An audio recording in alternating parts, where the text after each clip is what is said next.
ایران کے صدر Masoud Pezeshkian صاحب کہتے ہیں کہ دشمن کے سامنے ہتھیار نہیں ڈالیں گے، معاہدہ ماہرین کی مشاورت اور ملکی مفاد میں کیا تھا۔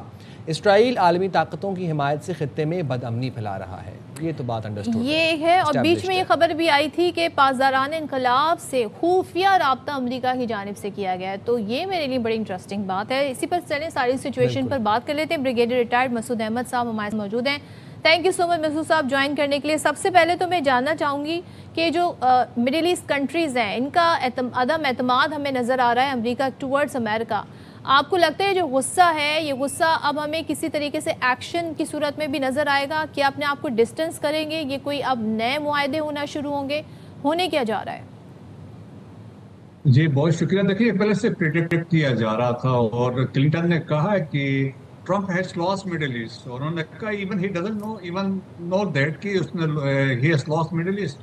اور پھر ابھی جو فارمر سیکرٹری آف اسٹیٹ ہے اینٹونی بلنکن کی بھی ایک اسٹیٹمنٹ آئی تھی، انہوں نے کہا وین یو بیکم انریلائبل، تو انہوں نے کہا دین دی جو کنٹریز ہے مڈل ایسٹ میں، انہوں نے کہا they are looking for an alternate option. That's why آپ دیکھیں کہ ریئلائزیشن تو آلریڈی آ گئی ہے، اور یہ لوگ سمجھتے ہیں GCC کنٹریز کہ جب اپنے وہ بیسس کو ڈیفینڈ نہیں کر سکے آؤٹ آف 17-16 تو دے آر میسیولی ڈیمیج، اور کہتے ہیں جب وہ نہیں کر سکے پھر ہمیں یہ کیا سیو کریں گے، انٹرسیپٹرز بھی نہیں ہے۔ دیٹس وائی ان کے دیکھیں نا کہ جو کانفیڈنس تھا مڈل ایسٹرن کنٹریز پہ، یو اے میں یا دبئی کا بڑا نام تھا، قطر کا تھا، تو دیٹ ہیز بین شیٹرڈ۔ اور جس طریقے سے ڈرونز کے حملے ہوئے، میزائلز کے حملے ہوئے، تو ریئلائزیشن ہے کہ امریکہ پروٹیکٹ نہیں کر سکتا ہے، اور دنیا سمجھتی ہے کہ the United States a declining empire یا پاور کے طور پہ وہ ہے، it will take some time. لیکن یہ ہے خطے سے دیکھیں نا ایک پری کنڈیشن کیا تھی MOU کی کہ 30 days میں وہ یہ سراؤنڈنگ ایریاز جو ہے ایران کے وہ ویکیٹ کریں گے۔ دیٹس پہ آپ نے دیکھا gradually they are shifting their assets from GCC to Jordan کی طرف لے کے جا رہے تھے۔ دیٹس وائی جارڈن پہ جو میکسیمم اٹیکس کیوں ہو رہے تھے، بیکاز انہوں نے اپنے جہاز وہاں شفٹ کر دیے تھے، F-35 بھی، بلیک ہاکس بھی، اور اسٹروس بھی وہاں پہ لے کے گئے تھے۔ سو دیٹس وائی آپ دیکھیں کہ جب یہ سیکیورٹی الائنس ہوا ہے پاکستان، ترکیہ اور سعودیز کا، وچ ہے آپ دیکھ رہے ہیں اس کو انڈوس ابھی ٹرمپ نے اوپنلی بھی کر دیا ہے کہ جی انہوں نے کہا یہ بہت اچھی بات ہے، ریجنل کنٹریز کو اس کو اپروچ ایسی ہونی چاہیے۔ سملرلی ایران نے بھی اس طرح بات کی ہے۔ سو ریئلائزیشن ہے، اور پھر یہ ایک اور چیز یہ بھی ریئلائزیشن ہے کہ جغرافی کین ناٹ بی چینج، آپ اپنے ہمسایہ کو چینج نہیں کر سکتے ہیں، تو بہتر یہی ہے کہ آپ آپس میں ٹرسٹ کے ساتھ، ایک میوچل انڈرسٹینڈنگ کے ساتھ، ایکویلٹی کے ساتھ رہیں، تو میرا خیال اس پہ سب کا کنسنسس ہے۔ اور دیٹس وائی کہ عمان اور ایران کے درمیان آلموسٹ اسٹیٹ آف ہارمز کے مینجمنٹ پہ اگر انڈرسٹینڈنگ ہوئی ہے، that too while taking GCC countries on board, تو میرے خیال میں حالات اس پوائنٹ آف ویو سے دیکھا جائے تو ریئلائزیشن ہے۔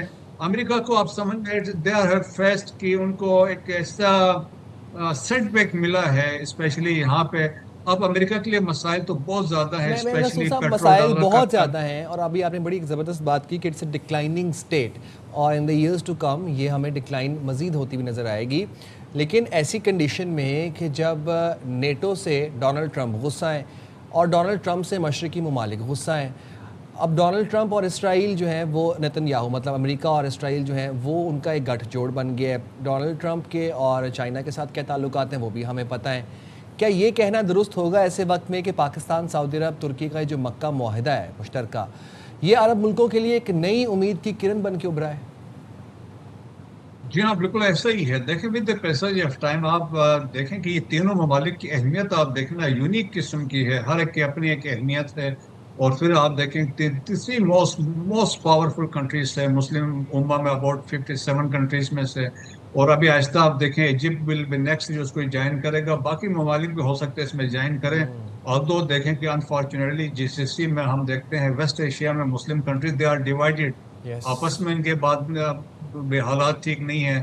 پھر اسرائیلی کے ساتھ آپ کو پتہ ہے کچھ کے تعلقات ہیں، تو وہ بھی ایک مسئلہ بنا ہوا ہے۔ But still you will see کہ majority countries subsequently ہو سکتا ہے even non-Muslims they will join this alliance، کیونکہ پاکستان کو جو geostrategic profile that has risen، Pakistan کی کریڈیبلٹی بڑھ گئی ہے، Pakistan has emerged as a conventional